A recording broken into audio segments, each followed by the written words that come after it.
ನಾನು ಹೇಳೋದಕ್ಕಿಂತ ನೀವು ಹೇಳೋದು. ನೀವು ಅದನ್ನು ಒಪ್ತೀರಾ? ನಮ್ಮ ಮಾಧ್ಯಮ ಮಿತ್ರರು ಒಪ್ತೀರಾ ಅದನ್ನು? ಏನಾಗಿದೆ ಅಲ್ಲಿ, ಏನಾಗಿದೆ ಅಂದಿಟ್ಟುಬಿಟ್ರೆ ಮಕ್ಕಳು ಇಡೀ ಲೈಫಲ್ಲಿ ಇವತ್ತು ಯಂಗ್ ಪಾಪ್ಯುಲೇಷನ್ ಇರೋ ರಾಜ್ಯ ಅಂದಿಟ್ಟುಬಿಟ್ರೆ ಕರ್ನಾಟಕ ಅಲ್ಲ, ಇಂಡಿಯಾ ದೇಶ. ಯಾವುದೇ ರಾಷ್ಟ್ರದಲ್ಲಿ ಆಗಲಿ ಯಂಗ್ ಪಾಪ್ಯುಲೇಷನ್ ಇರುವಾಗ ಅಲ್ಲಿ ಗ್ರೋತು ಡಬಲ್ ಡಿಜಿಟಲ್ಲಿ ಇರ್ತದೆ. ಯಾಕೆಂದ್ರೆ ಉದ್ಯೋಗದ ಅವಕಾಶಗಳು ಹೆಚ್ಚಿಗೆ ಬರಬೇಕು. ಎಷ್ಟೋ ಜನ ಯುವಕರು ಇದು ಬರ್ತಾರೆ.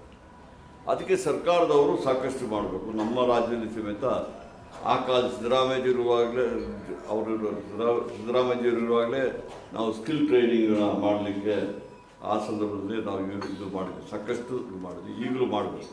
ಅದೇ ರೀತಿ ರಾಷ್ಟ್ರದಲ್ಲಿ ಸಮೇತ ಉದ್ಯೋಗದ ಅವಕಾಶ ಹೆಚ್ಚು ಮಾಡಬೇಕಾಗ್ತದೆ.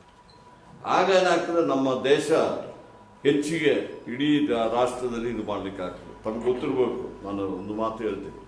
ಪಂಡಿತ್ ಜವಾಹರ್ಲಾಲ್ ನೆಹರು ಅವರು ನಮ್ಮ ಸ್ವಾತಂತ್ರ್ಯ ಸಿಕ್ಕಿದಾಗ ನಮ್ಮಲ್ಲಿ ಏನು ಇನ್ಫ್ರಾಸ್ಟ್ರಕ್ಚರ್ ಇತ್ತು? ಅವರು ಆ 5 ಇಯರ್ ಪ್ಲಾನ್ ಮಾಡಿ ಎಲ್ಲ 10-17 ವರ್ಷ ಅವರು ಇದ್ದುಬಿಟ್ಟು ಅದನ್ನು ಇದು ಮಾಡಿದ್ರು.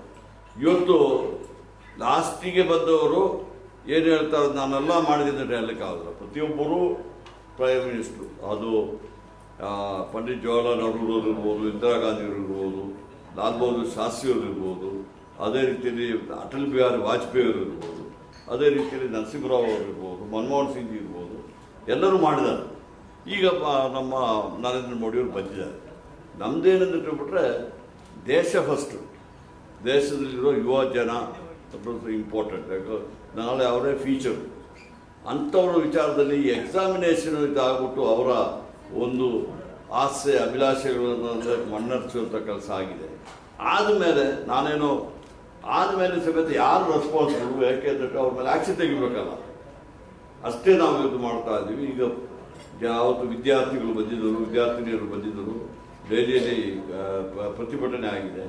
ಅವ್ರ ಮೇಲೆಲ್ಲ ಪೊಲೀಸರು ತಾವೆಲ್ಲ ನೋಡಿರ್ಬೋದು ಈಗ ಎಷ್ಟು ಇದಾಗಿ ಕ್ರೂರವಾಗಿ ವರ್ತನೆ ಮಾಡಿದ್ದಾರೆ ಎಂಬುದು ಗೊತ್ತಾಗಿದೆ. ಅದರ ವಿಚಾರದಲ್ಲಿ ನಮ್ಮ ವಿರೋಧ ಪಕ್ಷದ ನಾಯಕರು ಇವತ್ತು ಮತ್ತು ಇಡೀ ನಮ್ಮ MP ಎಲ್ಲ ಪಕ್ಷದವರು ಸೇರಿ ಇವತ್ತು ಪ್ರತಿಭಟನೆ ಆ ವಿಚಾರದಲ್ಲಿ ಖಂಡಿಸಿ ಮಾಡ್ತಾ ಇದ್ದಾರೆ.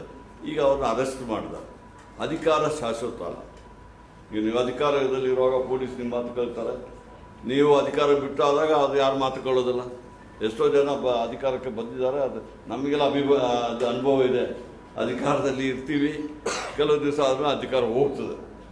ಆದರೆ ಅಧಿಕಾರದಲ್ಲಿರುವಾಗ ಒಳ್ಳೆ ಕೆಲಸ ಮಾಡಲಿಕ್ಕೆ ಪ್ರಯತ್ನ ಮಾಡಬೇಕು ಹೊರತು ಜನ ಸಾಮಾನ್ಯರಿಗೆ ಯುವಕರಿಗೆ ಒಳ್ಳೇದು ಮಾಡಲಿ ಎಂಬ ವಿಚಾರದಲ್ಲಿ ನಾವು ಇದ್ದೀವಿ ಹೊರತು ಅದನ್ನು ನೀವು ಮಾಧ್ಯಮದವರು ಅದರ ವಿಚಾರದಲ್ಲಿ ತೀರ್ಮಾನ ತಗೋಬೋದು. ನಾನು ನಮ್ಮ ಪಕ್ಷದ ವಿಚಾರವಾಗಿ ಇಲ್ಲಿ ಮಾತಾಡಲಿಕ್ಕೆ ನಾನು ಬರಲಿಲ್ಲ.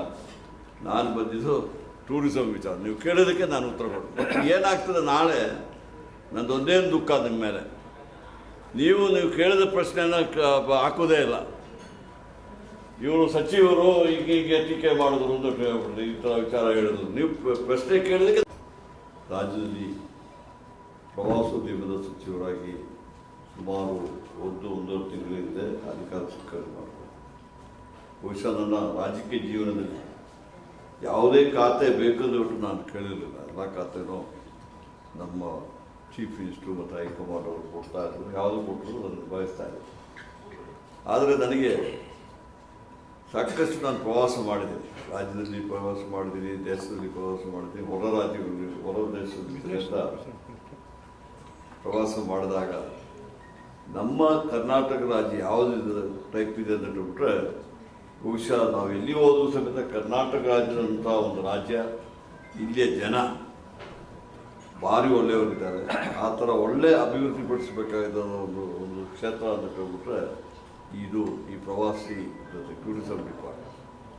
ಈಗಾಗಲೇ ನಾವು ಎನರ್ಜಿ ಮಿನಿಸ್ಟರ್ ಆಗಿ ಸಾಕಷ್ಟು 3 ವರ್ಷದಿಂದ ಕೆಲಸ ಮಾಡ್ತಾ ಇದ್ದೀವಿ. ನಮ್ಮ ಅಧಿಕಾರಿಗಳು ಹೆಂಗಿದ್ದಾರೆ ಅಂತ ಹೇಳ್ಬಿಟ್ರೆ ಅವರಿಗೆ ನಾವು ಮಾರ್ಗದರ್ಶನ ಕೊಡಬೇಕು, ಡೈರೆಕ್ಷನ್ ಕೊಟ್ಬಿಟ್ರೆ ಯಾವುದೇ ಕೆಲಸವನ್ನು ಬೇಕಾದರೂ ಮಾಡ್ಕೋಬೇಕು. ನಾನು ಬಹುಶಃ ಪ್ರವಾಸಿ ಉದ್ಯೋಗದ ಸಚಿವನಾಗೋ ಮೊದಲು ಇಲ್ಲಿ ಬಂದಿದ್ದೆ. ನಮ್ಮವರೆಲ್ಲ ಕರ್ಕೊಂಡು ಹೋಗಿ ಎಲ್ಲ ತೋರಿಸಿದ್ರು, ಇದು ಮಾಡಿದ್ರು. ಶ್ರೀನಿವಾಸ್ ಅವರಂತೂ ನಮ್ಮ ಅಧ್ಯಕ್ಷರು, ಅವರು ನಮ್ಮ ಸಿದ್ದರಾಮಯ್ಯರಿಗೆ ಭಾರಿ ಬೇಕಾದರು, ನಮಗೂ ಬೇಕಾದವರು, ನಿಮ್ಮ ಸ್ನೇಹಿತರು ಎಲ್ಲದಕ್ಕಿಂತ ಅವರು ಸಮೇತ ರಾಜ್ಯದಲ್ಲಿ MLC ಆಗಿದ್ದರು, ಬೇರೆ ಬೇರೆ ಹುದ್ದೆಯಲ್ಲಿದ್ದರು. ಅವರು ತಗೊಂಡಾಗ ನನಗೆ ತುಂಬ ಸಂತೋಷ ಆಯಿತು. ಯಾಕಂದರೆ ಬಿಟ್ಟರೆ ಅವ್ರು ಸ್ವಲ್ಪ ದೂರದೃಷ್ಟಿ ಇಟ್ಕೊಂಡು ಕೆಲಸ ಮಾಡೋರು, ಯಾವ ರೀತಿಯಲ್ಲಿ ಇದು ಮಾಡಬೇಕು.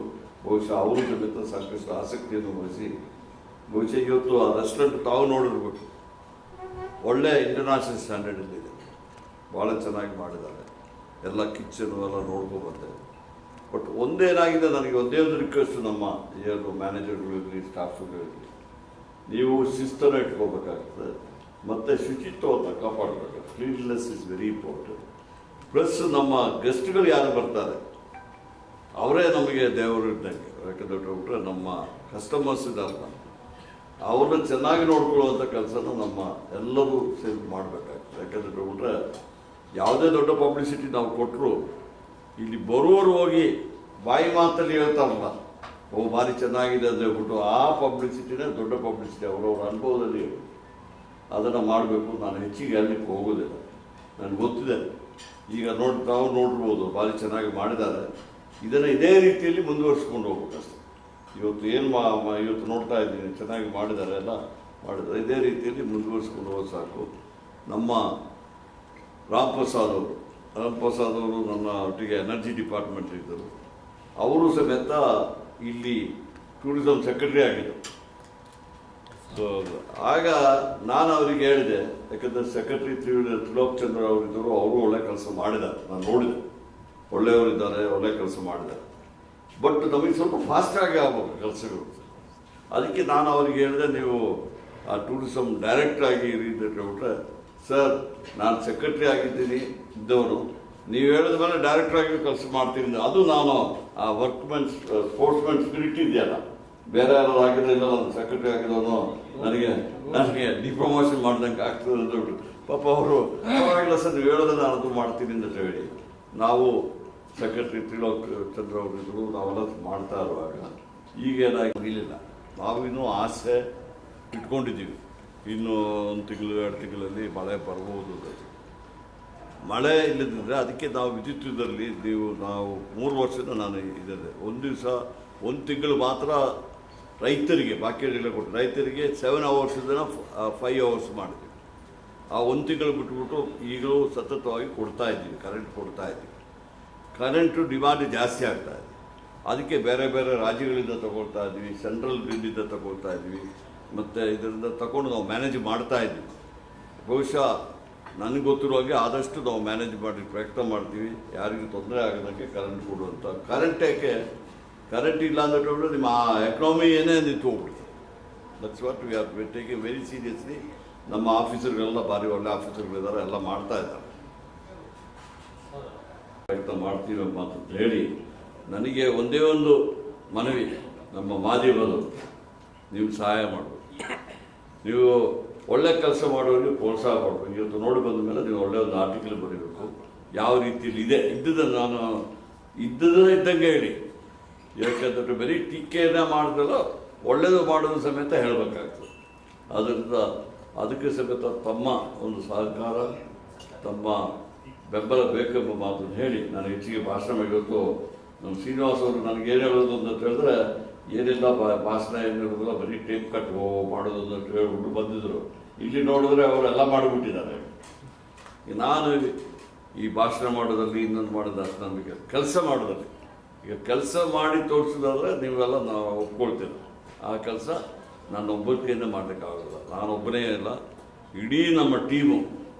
ಲಾಸ್ಟು ಆ ಕೆಳ ಹಂತದಲ್ಲಿದ್ದಾನಲ್ಲ, ಅದು ಯಾರು ನಮ್ಮ ವಾಶ್ರೂಮನ್ನು ಕ್ಲೀನ್ ಮಾಡುವವರು ಸಮೇತ ಅವನಿಲ್ಲ ಅಂದ್ರೆ ಯಾವುದೂ ಆಗೋದಿಲ್ಲ. ಅದೀಗ ಸ್ವೀಪರ್ ಇಲ್ಲ ಅಂದ್ರೆ ಆಗೋದಿಲ್ಲ. ಪ್ರತಿಯೊಬ್ಬರಿಗೂ ನಾವು ಗೌರವ ಕೊಡಬೇಕಾಗ್ತದೆ.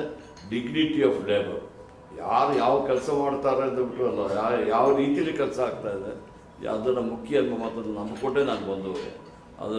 ಅದಕ್ಕೋಸ್ಕರವಾಗಿ ನಾವೆಲ್ಲ ಸೇರಿ ಕೆಲಸ ಮಾಡೋ ಮಾತನ್ನು ಹೇಳಿ ತಮಗೆ ಮಾಧ್ಯಮದವರಿಗೆ ಮತ್ತು ನಮ್ಮ ಚೇರ್ಮನ್ರಿಗೆ, ನಮ್ಮ ಹೈಕಮಾಂಡ್ ಅವರಿದ್ದಾರೆ, ಚೀಫ್ ಮಿನಿಸ್ಟರ್ ಇದ್ದಾರೆ, ಎಲ್ಲ ಲೀಡರ್ಗಳಿದ್ದಾರೆ. ಅವರು ತೀರ್ಮಾನ ತಗೊಳ್ತಾರೆ, ನನಗೂ ಅದಕ್ಕೂ ಸಂಬಂಧ ಇರೋದಿಲ್ಲ. ಅದು ಅವ್ರ ತೀರ್ಮಾನ ಫಸ್ಟ್ ಹೇಳೋದೇ ನಿಮಗೆ. ಪ್ರೆಸ್ ಅವ್ರಿಗೆ ಹೇಳಿ ನಾವೇನು ಮಾಡಲಿಕ್ಕಾಗ್ತದೆ, ಅವ್ರು ಹೇಳ್ತಾರೆ. ಈಗ ಅವ್ರು ಬಂದ ಮೇಲೆ ಚೀಫ್ ಮಿನಿಸ್ಟರ್ ಅವರು, ನಮ್ಮ KPCC ಅಧ್ಯಕ್ಷರು ಇದ್ದಾರೆ, ಅವ್ರನ್ನ ತೀರ್ಮಾನ ತಗೊಳ್ತಾರೆ. ಸರ್ ಕೋಲಾರ ಚಿಕ್ಕಬಳ್ಳಾಪುರ ಸಚಿವ ಸ್ಥಾನ ಸಿಗ್ಬೋದಾ? ಕೋಲಾರ ಚಿಕ್ಕಬಳ್ಳಾಪುರಕ್ಕೆ ನಾನು ಹೈಕಮಾಂಡ್ ಅಲ್ಲ, ಹೈಕಮಾಂಡು ಮತ್ತು ಚೀಫ್ ಮಿನಿಸ್ಟ್ರಿಗೆ ಅವರಿಗೆ ಯಾರು ಹೋಗಿದ್ದಾರೆ ಅವರು ನಾನು ಇದರಲ್ಲಿ ಆ ಒಂದು ಚರ್ಚೆಯಲ್ಲಿ ನಾನು ಇಡೋದು ನನ್ನ ಪಾತ್ರ ಇಡುವುದಿಲ್ಲ. ಓಕೆ ಸರ್ ಮತ್ತೆ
ಅಲ್ಲ ದೋಸೆ ತಾವೇ ದೋಸೆ ಮಾಡಿ ಅವ್ರ ಕೆಲಸ ನಾವೇ ಮಾಡೋದು, ಅವ್ರ ಕೆಲಸ ಅವರೇ ಮಾಡೋದು.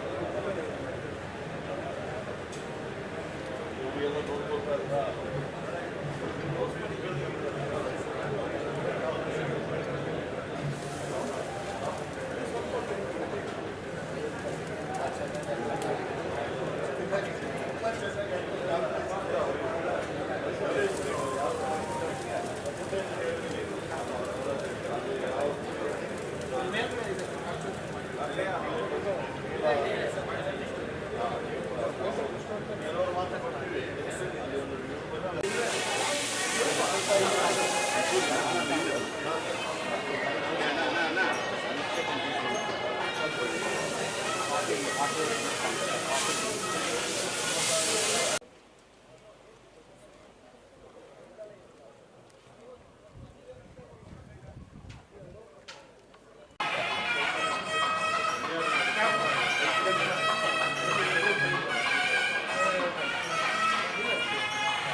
ಕೂತ್ಕೊಂಡು